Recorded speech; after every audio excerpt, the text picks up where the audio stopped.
Yes. This flight to Medina in Arabia is known as the Hijriya, from the Arabic word of flight. Yes. Took place in 622 AD. And marked the beginning of what has since been called the Mohammedan era. At Medina, Muhammad was received by old friends, many of whom were leading men of the town. Oh, with their help, he won many converts who accepted him as their prophet and ruler. Ouch. Now, Muhammad was determined to spread the new faith as far and wide as he could. Yes. Many of the idol worshipping Arabs and some of the Jews and Christians accepted his teachings and helped him spread them to others. Oh. Now, many, however, refused the new faith, and on these Muhammad declared war. Yes.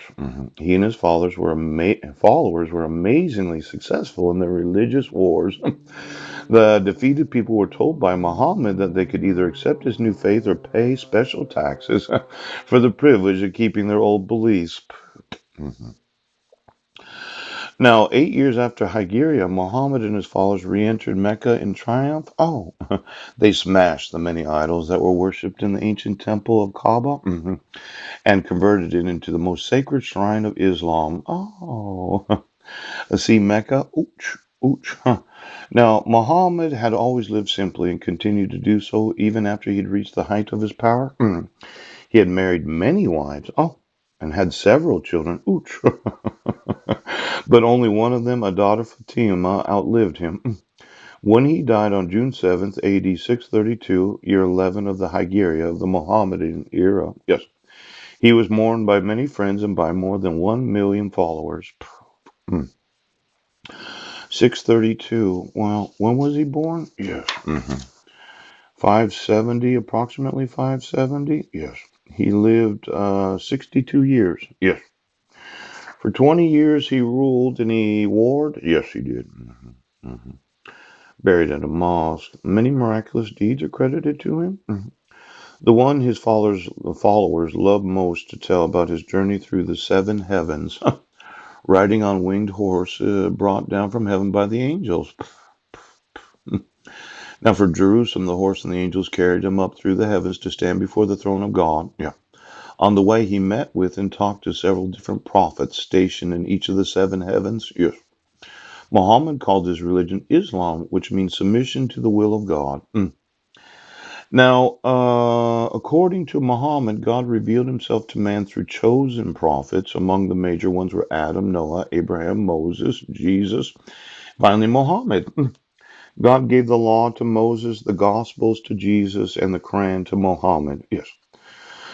Now, this Muslims believe in the unity of God, who is single, unchangeable, all-powerful, all-knowing, all-merciful, and eternal.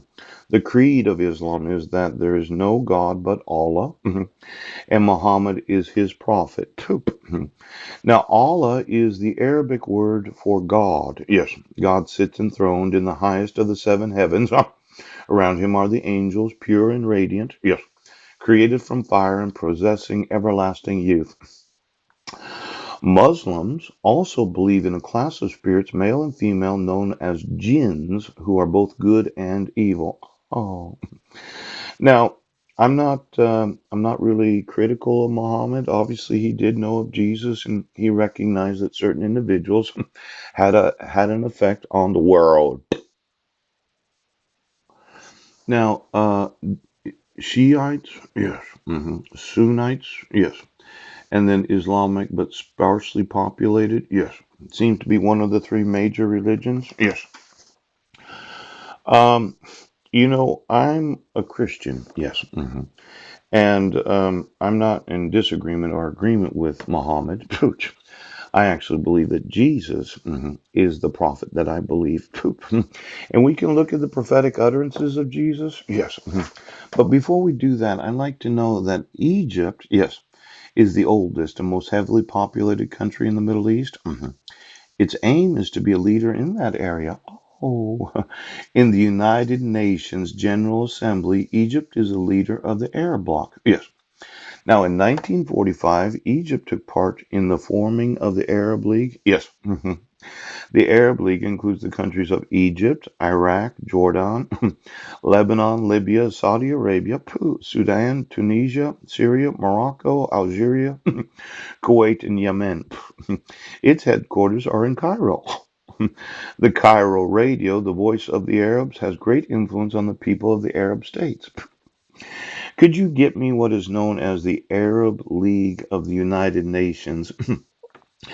See, the way that I see it, for the United Nations to not, let's say you're in Egypt, I decided to sue you.